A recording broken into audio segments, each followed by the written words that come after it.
Hello everyone. आज मैं आपके लिए एडमंड स्पेंसर की द फेरी क्वीनी की डिटेल समरी लेके आई हूँ, जो कि assistant professor UGC net exam और इसके अलावा जो अलग अलग स्टेट्स के स्टेट एग्ज़ाम्स सेट एग्ज़ाम्स होते हैं उसमें भी बहुत ज़्यादा इम्पॉर्टेंट हैं।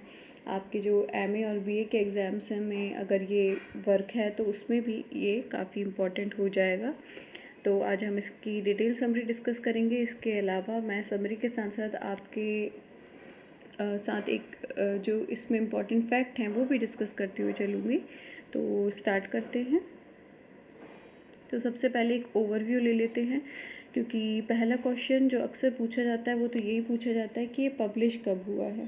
ठीक है, पब्लिशिंग डेट आपसे बिल्कुल पूछी जाती है, तो 1590 आपको पब्लिशिंग डेट याद रखनी है। ठीक है, इसके अलावा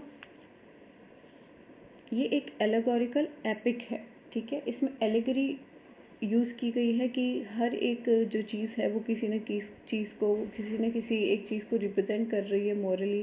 ठीक है, तो ये एलेगोरिकल वर्क है और इसमें वर्च्यू ऑफ होलीनेस डिस्कस किया गया है और ये किसको डेडिकेट की गई है? क्वीन एलिजाबेथ वन को ये जो है डेडिकेट की गई है। आप जो टाइटल देखेंगे फेरी क्वीनी, तो ये फेरी क्वीनी किसको कहा गया है? फेरी क्वीनी ये एलिजाबेथ वन को ही कहा गया है। ठीक है, तो यहाँ से हमें क्या याद रखना है कि पब्लिश कब हुआ था? 1590 में। ये एक एलेगोरिकल वर्क है और इसमें किस वर्च्यू को डिस्कस किया गया है? होलीनेस को। और इसके अलावा भी और वर्च्यू हैं वो हम आगे डिस्कस करेंगे। और ये किसको डेडिकेट किया गया है? जो हमारी क्वीन है एलिजाबेथ वन, उनको डेडिकेट किया गया है।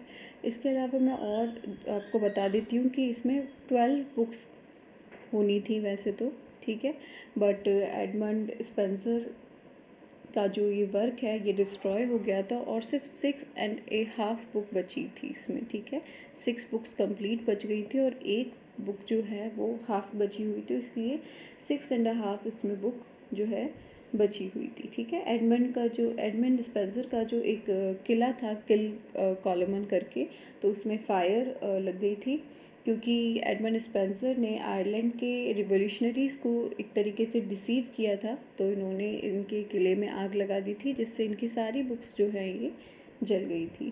ठीक है, खैर हमारे लिए तो अच्छा ही है। ठीक है, और बुक 1 से लेके जो 3rd है वो 1590 में जो है पब्लिश हुई थी, और जो बाकी बुक्स हैं 4 से लेके 6 तक ये 1596 में पब्लिश हुई थी। तो आपको ये भी याद रखना हो तो आप रख सकते हैं। ठीक है, तो पहले की 3 बुक्स इधर आ जाएंगी और बाकी 4, 5, 6 1596 में आ जाएंगी। ठीक है, और अगर आपको पता हो तो इसमें स्पेंसरियन स्टैंजा का यूज़ किया गया है, जो कि एडमंड स्पेंसर ने ही पॉपुलर किया था, जिसमें 9 लाइन्स होती हैं, 8 जो है आयम्बिक पेंटामीटर रहते हैं और एक जो है आयम्बिक हेक्सामीटर रहता है। इस तरीके से 9 लाइन्स यूज़ की जाती हैं। तो अक्सर एग्जाम्स में पूछा जाता है कि इसमें कितनी लाइन्स होती हैं, तो 9 लाइन्स होती हैं।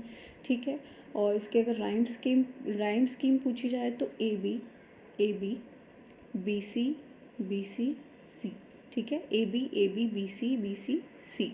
तो आप ये वाला भी बिल्कुल याद रखना, आप इसका स्क्रीनशॉट ले सकते हो। ठीक है, तो आगे हम डिस्कस कर लेते हैं। ये मैंने यहाँ पे एक स्लाइड लगा दी है कि स्पेंसरियन स्टेंजा में 9 लाइन्स होती हैं। Rhyme scheme A B C. ठीक है, और लास्ट लाइन को अक्सर हम क्या बोलते हैं? अलेक्जेंड्रियन भी बोलते हैं। इसके अलावा आपसे कुछ क्रिटिकल भी पूछ सकते हैं, क्रिटिकल रिमार्क्स भी पूछ सकते हैं, जैसे कि एडमंड स्पेंसर का द पोएट किसने कहा है? तो ये चार्ल्स लैम्ब ने कहा है। एडमंड स्पेंसर को पोएट किसने कहा है? चार्ल्स लैम्ब ने कहा है। और चार्ल्स लैम्ब आप जानते ही होंगे, लैम्ब जो थे ये प्रिंस ऑफ इंग्लिश एसेस कहे जाते हैं, चार्ल्स लैम्ब। ठीक है, प्रिंस ऑफ इंग्लिश एसेस। ठीक है, तो अब तक हमने क्या डिस्कस किया कि ये 1590 में पब्लिश हुआ था, बाकी के जो वर्क्स हैं वो 1596 में आए थे। ठीक है, ये एक एलेगोरिकल वर्क है और ये एक तरीके से एपिक पोएम है। ठीक है, और स्पेंसरियन स्टैंजा का इसमें यूज़ किया गया है ना। और हमने किल कॉलमन को भी डिस्कस कर लिया है। अब हम आगे बढ़ते हैं। कैरेक्टर्स की बात कर लेते हैं। जो मैंने आपको वर्च्यू बताया था होलीनेस, तो आपसे पूछेंगे कि जो वर्च्यू है मतलब जो गुण है होलीनेस का वो किसके द्वारा रिप्रेजेंट किया गया है, तो रेड क्रॉस के द्वारा। तो रेड क्रॉस क्या है, रेड क्रॉस हमारे नाइट हैं, ठीक है, ये हमारे नाइट हैं, आपने सुना होगा नाइट। तो रेड क्रॉस हमारे नाइट है जो किसको रिप्रेजेंट कर रहे हैं, होलीनेस को रिप्रेजेंट कर रहे हैं। और जो हमारी क्वीन है एलिजाबेथ वन, उनको हमने फेरी क्वीन ही तो बोला ही है, इसके अलावा इन्हें ग्लोरियाना भी बोला है। तो आप याद रखना इनको और क्या बोला है, ग्लोरियाना। तो इस वक्त से आपसे यही फैक्ट्स पूछे जाएंगे कि रेड क्रॉस क्या रिप्रेजेंट कर रहा है, तो होलीनेस।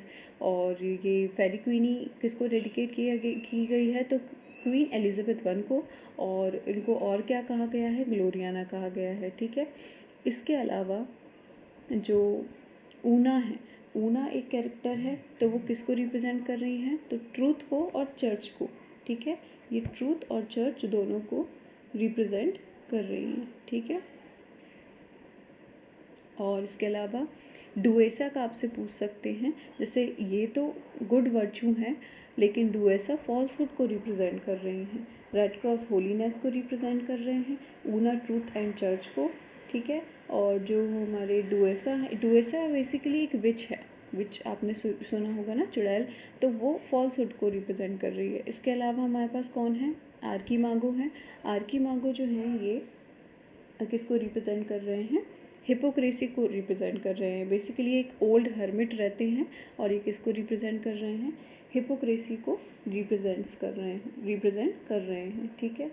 इसके अलावा इसमें इम्पॉर्टेंट कैरेक्टर हम एक और देख लेते हैं, फिडेसा। फिडेसा करके एक इम्पॉर्टेंट कैरेक्टर है, मैं आपको स्पेल कर देती हूँ, FIDESSA। तो ये डॉटर रहती हैं of the emperor of the west, तो आप ये कैरेक्टर भी याद कर सकते हैं, ठीक है। इसके अलावा दो ट्रीज रहते हैं, वो इतने इम्पोर्टेंट नहीं है, जिनका नाम फ्रेड्यूबियो या फिर फ्रेलिसा हम बोल सकते हैं, ठीक है। ये दो ट्रीज रहते हैं।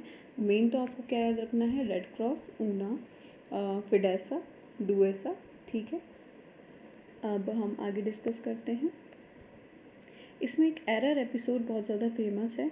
एरर एपिसोड बेसिकली किसको रिप्रेजेंट करता है, इग्नोरेंस और फॉल्स बिलीफ को, ठीक है।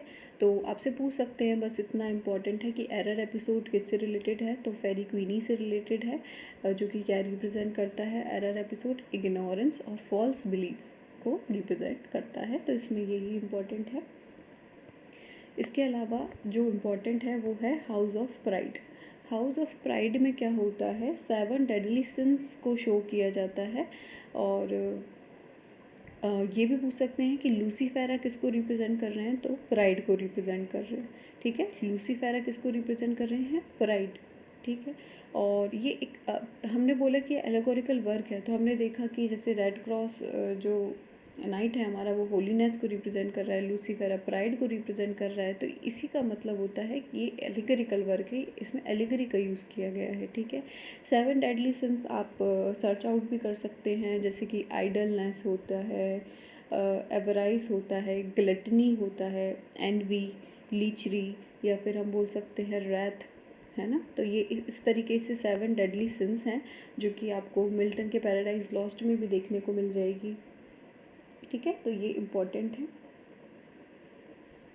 नेक्स्ट हम देख लेते हैं, इसके बाद हम डिटेल समरी देखेंगे। फाइनल बैटल में क्या होता है कि ड्रैगन को जो है वो 3 दिन में डिफीट कर दिया जाता है, ठीक है। ड्रैगन को डिफीट कर दिया जाता है किसके द्वारा, रेड क्रॉस नाइट के द्वारा। और जो ड्रैगन है वो किसका सिंबल है, क्राइस्ट विक्ट्री का। आई एम सो सॉरी, जो रेड क्रॉस ड्रैगन को डिफीट कर देता है, तो वो किस चीज़ का सिंबल है, क्राइस्ट की विक्ट्री का, कि क्राइस्ट जो है वो विजय हुए। तो ये मैंने आपको पूरी एलिगरी और सिंबल बता दिया है, जो जो एग्जाम में पूछा जा सकता है। अब हम समरी डिस्कस कर लेते हैं, जिससे आपको पूरी स्टोरी समझ में आ जाए।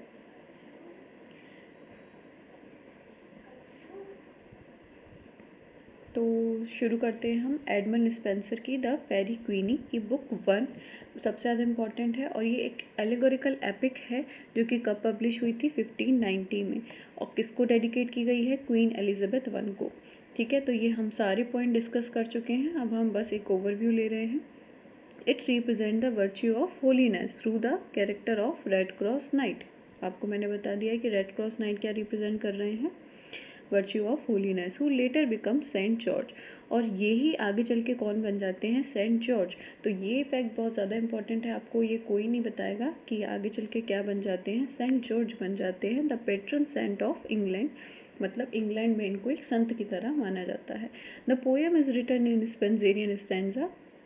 और आप कमेंट करके बताना कि इसमें, खैर मैंने आगे लिख ही दिया है, उसमें 9 लाइन्स होती हैं। 8 लाइन्स आप शेक्सपियरियन स्टैंजा का अगर आपको पता है तो मुझे आप उसमें बताना कि कितनी लाइन्स होती हैं और उसकी राइम स्कीम क्या है, ठीक है। तो 8 lines in iambic pentameter followed by 1 Alexandrine.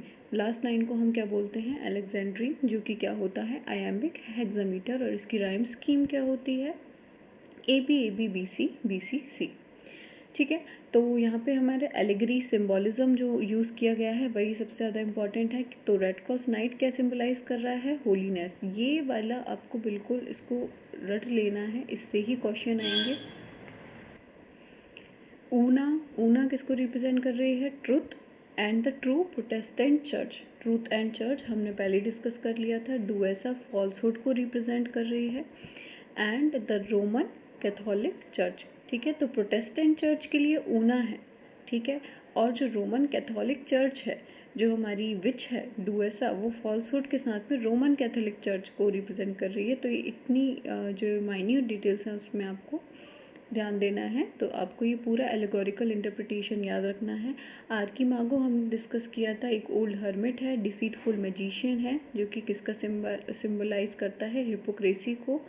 और जो ड्रैगन है हमारा, जिससे फाइनली हमारे जो रेड क्रॉस नाइट है वो लड़ते हैं, वो किसको रिप्रेजेंट करेंगे, सिन, सैटर्न को और ईविल को। इसके अलावा भी कुछ इम्पॉर्टेंट है, मैं आपको बता देती हूँ। जो नाइट हमारे हैं, गुयोन किसको रिप्रेजेंट कर रहे हैं, टेम्परेंस को। तो आप ये नोट करते चलो कि जो सर गुयोन है वो किसको रिप्रेजेंट कर रहे हैं, टेम्परेंस को। रेड क्रॉस नाइट का मैंने आपको बता ही दिया है, होलीनेस। इसके अलावा जो ब्रिटोमार्ट हैं, ब्रिटोमार्ट किसको रिप्रेजेंट कर रहे हैं, चैस्टिटी को। ब्रिटोमार्ट किसको रिप्रेजेंट कर रहे हैं, चैस्टिटी को। गुयोन टेम्परेंस को, ब्रिटोमार्ट चैस्टिटी को, रेड क्रॉस नाइट होलीनेस को, ठीक है। इसके अलावा जो इम्पोर्टेंट है वो है आर्टिकल। आर्टिकल जो नाइट है वो किसको रिप्रेजेंट कर रहे हैं, जस्टिस को। आर्टिकल किसको रिप्रेजेंट कर रहे हैं, जस्टिस को। आप ये लिखते हुए चलना, गुयोन टेम्परेंस, ब्रिटोमार्ट चैस्टिटी, आर्टिकल जस्टिस। इससे डायरेक्ट क्वेश्चन आएंगे, ठीक है। और इसके अलावा कैलिडोर का आपसे पूछा जा सकता है, ये चैस्टिटी रिप्रेजेंट कर रहे हैं। कैलिडोर क्या रिप्रेजेंट कर रहे हैं, चैस्टिटी रिप्रेजेंट कर रहे हैं, ठीक है। तो इसके अलावा तो मैंने आपको बता दिया है। इसके अलावा अगर आपसे फ्रेंडशिप वाला पूछा जाए तो ट्रिमॉन्ट और कैम्पबेल हैं। कौन कौन है, ट्रिमॉन्ट और कैम्पबेल ये फ्रेंडशिप को रिप्रेजेंट कर रहे हैं, ठीक है। हम लोग आगे डिस्कस करते हैं। तो यहाँ से आपको holiness, truth, church, falsehood, Catholic church, ये सब बिल्कुल रटा हुआ होना चाहिए। The narrator begins with the red Cross night. तो नरेटर स्टोरी कहाँ से शुरू करता है, रेड क्रॉस नाइट से शुरू करता है, जो कि किसके साथ रहता है, ऊना के साथ रहता है। टू रेस्क्यू हर पेरेंट्स, और वो क्या करना चाहता है, अपने पेरेंट्स को रेस्क्यू करना चाहता है फ्रॉम ए ड्रैगन, जिससे फाइनली उसकी लड़ाई भी होती है। Early in the journey he fights the monster error. तो सबसे पहले वो हमने पढ़ा था एरर एपिसोड, है ना, एरर एपिसोड हमने पढ़ा था। तो सबसे पहले किससे लड़ता है ये पूछा जा सकता है, मॉन्स्टर एरर से लड़ता है, symbolising the ignorance and false belief. तो एरर क्या सिंबलाइज करता है, इग्नोरेंस एंड फॉल्स बिलीफ, ठीक है। तो ये आपको बिल्कुल याद रखना है, इसका सिंबॉलिज्म याद रखना है, ignorance and false belief. This episode is frequently asked in exams, ठीक है। और इसमें क्या पूछा जाएगा, एलिगोरिकल मीनिंग पूछा जाएगा। और ये क्या रिप्रेजेंट कर रहा है, प्रोटेस्टेंट आइडियोलॉजी को रिप्रेजेंट कर रहा है, ठीक है। आगे बढ़ते हैं। अब हम आर्कीमागो को डिस्कस कर लेते हैं। आर्कीमागो क्या रिप्रेजेंट कर रहा था, आर्कीमागो बेसिकली एक ओल्ड हर्मिट था एंड वो क्या करता है, डिसीव करता है रेड क्रॉस को by creating false dream. Red Cross के पास ये आता है और एक तरीके से फॉल्स ड्रीम दिखाता है उसको, leading him to mistrust Una, जिससे रेड क्रॉस क्या करता है, ऊना पे जो है एक तरीके से विश्वास नहीं करता है। दिस सेपरेशन, जिससे ऊना और रेड क्रॉस जो है वो सेपरेट हो जाते हैं, और ये सेपरेशन क्या रिप्रेजेंट करेगा, danger of losing faith and truth, कि ऊना किसको रिप्रेजेंट करती है, ट्रूथ को, है ना, फेथ को, लेकिन अब वो लूज हो गया है, ठीक है। रेड क्रॉस देन मीट्स डुएसा, और रेड क्रॉस फिर किससे जाके मिल जाता है, डुएसा से जाके, जो कि किसको रिप्रेजेंट करती है, जो ऊना की अपोजिट है। ट्रूथ का अपोजिट क्या होता है, फॉल्स, तो डुएसा फॉल्सहुड को रिप्रेजेंट करती है। हु डिस्गाइजेस हरसेल्फ एज फिडेसा, है ना, जो अपने आप को फिडेसा, हमने डिस्कस किया था, फिडेसा के रूप में अपने आप को डिस्गाइज कर लेती है, वेश बदल लेती है एक तरीके से, और फिडेसा कौन रहती है, daughter of the emperor of the west, and is led astray into moral corruption. तो इस तरीके से मॉरल करप्शन जो है वो स्टार्ट हो जाता है ना। फिर जो हाउस ऑफ प्राइड एपिसोड है वो शुरू होता है, जिसमें लूसीफेरा इंट्रोड्यूस की जाती है, और लूसीफेरा हमने डिस्कस कर लिया है किसको रिप्रेजेंट करती है। लूसीफेरा रिप्रेजेंट करता है प्राइड को, one of the 7 deadly sins. तो प्राइड भी क्या है, एक one of the 7 deadly sins है। तो इसमें कौन सी सिन इंपॉर्टेंट है, pride. The procession of deadly sins is an important exam topic, okay. तो आपको पूरे 7 डेडली सिंस एक बार देख लेने हैं, including characters like Sansfoy, Sansloy and Sansjoy. तो आपसे पूछ सकते हैं कि डेडली सिंस के जो प्रोसेशन में कौन कौन से कैरेक्टर्स इंपॉर्टेंट हैं, Sansfoy, Sansloy and Sansjoy. तो आपको 3 ऑप्शंस दे देंगे, इसके अलावा कुछ और दे देंगे। तो आपको सेंस फॉय में एफ याद रखना है, sense Loy and Sansjoy. तो आप FLJ करके याद कर सकते हो, कि इसके अलावा कोई भी आएगा तो वो गलत होगा। तो Sansfoy, Sansloy, Sansjoy, who represent faithlessness, lawlessness and joylessness. F से क्या हो गया, फेथलेसनेस, एल से क्या हो गया, लॉलेसनेस एंड जे से क्या हो गया, जॉयलेसनेस। तो ये वाला पॉइंट बहुत ज़्यादा इम्पॉर्टेंट है। इसके अलावा जो एलिकोरिकल मीनिंग हमने डिस्कस किए थे ऊपर, मैं आपको बता देती हूँ, ये वाला, कि कौन किस चीज़ को सिंबलाइज कर रहा है, होलीनेस, है ना, फॉल्सहुड, ये सब आपको बहुत अच्छे से याद करना है, इसमें से यही पूछा जाएगा, ठीक है। फिर red Cross is eventually imprison by the giant और गोगलियो। तो और गोगलियो क्या रहता है, एक मॉन्स्टर रहता है, और रेड क्रॉस को ये इम्प्रिजन कर लेता है, सिंबलाइजिंग द एरोगेंस और प्राइड, ठीक है। तो ये भी किसको सिंबलाइज करता है, एरोगेंस और प्राइड को। लूसीफेरा में सिर्फ प्राइड था, और गोगलियो में क्या आएगा, एरोगेंस एंड प्राइड। तो यहाँ पे आपको मॉन्स्टर्स के नाम याद रखना है, कि सबसे पहले एरर आता है, फिर हमारे पास और गोगलियो आ गया है, फिर हमारे पास ड्रैगन आ जाएगा। He is later rescued by Prince Arthur. तो फिर रेड क्रॉस नाइट को कौन बचाता है, प्रिंस आर्थर, या फिर हम बोल सकते हैं किंग आर्थर बचाते हैं। आर्थर, आपने आर्थेरियन लीजेंड सुनी होगी, जो हम आगे डिस्कस करेंगे, मतलब आगे के वर्क में। मॉर्टी दी आर्थर करके है एक वर्क हमारा, ठीक है। Who represent magnificence. अब ये भी इम्पोर्टेंट हो जाएगा हमारे लिए, कि प्रिंस आर्थर किसको रिप्रेजेंट कर रहे हैं, मैग्निफिशियंस, एक कंपोजिट वर्च्यू, ये एक अच्छा गुण है, ठीक है। मैग्निफिशियंस को कौन रिप्रेजेंट कर रहा है, king Arthur. This rescue signifies divine grace intervening in human weakness, कि जब भी जो है इंसान जो है कमज़ोर पड़ जाएगा, तो एक तरीके से डिवाइन इंटरवेंशन होता है, इंटरवीनिंग होती है, कोई ना कोई बचाने आता है। तो प्रिंस आर्थर किसको रिप्रेजेंट कर रहे हैं, एक तरीके से डिवाइन ग्रेस जो है वो इंटरवीन कर रही है, भगवान बचाने आ रहे हैं, ठीक है। द डिस्पेयर एपिसोड, फिर एक डिस्पेयर एपिसोड भी बहुत ज़्यादा क्रूशियल है, where red cross nearly commit suicide under the influence of despair.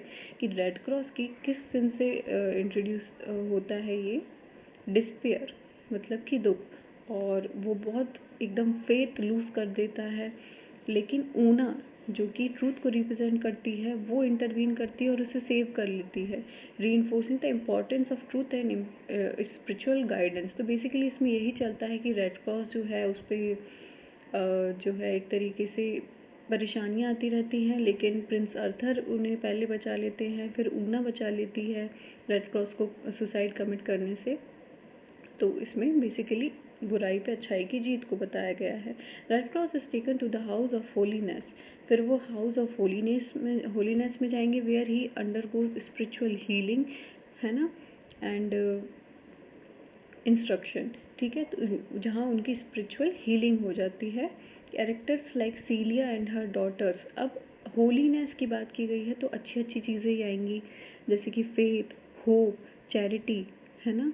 तो सीलिया की डॉटर्स के नाम क्या है, फेथ, होप और चैरिटी। तो इसमें एलिगोरिकल सिंबल्स का यूज़ किया गया है कि फेथ एक हम कैरेक्टर देख रहे हैं, होप एक कैरेक्टर देख रहे हैं, चैरिटी एक कैरेक्टर, जबकि ये क्या है, गुण है, ठीक है। और ये किसको रिप्रेजेंट कर रहे हैं, क्रिश्चियन वर्च्यू को रिप्रेजेंट कर रहे हैं। दिस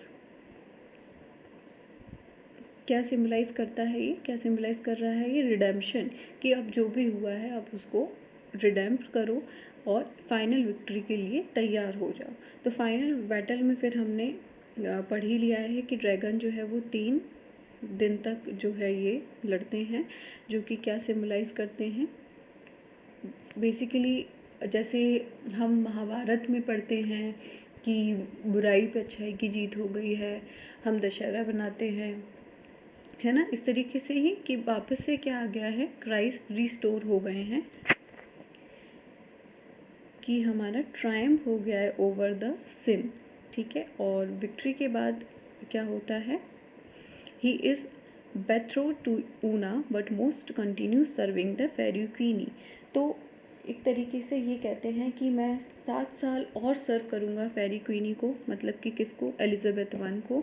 तो इस तरीके से स्टोरी एंड हो जाती है, जिससे वो ये बताते हैं कि एक तरीके से उन्होंने अब भी ड्यूटी को चुना, है ना, पर्सनल फुलफिलमेंट की जगह उन्होंने क्या चुना, ड्यूटी को चुना है।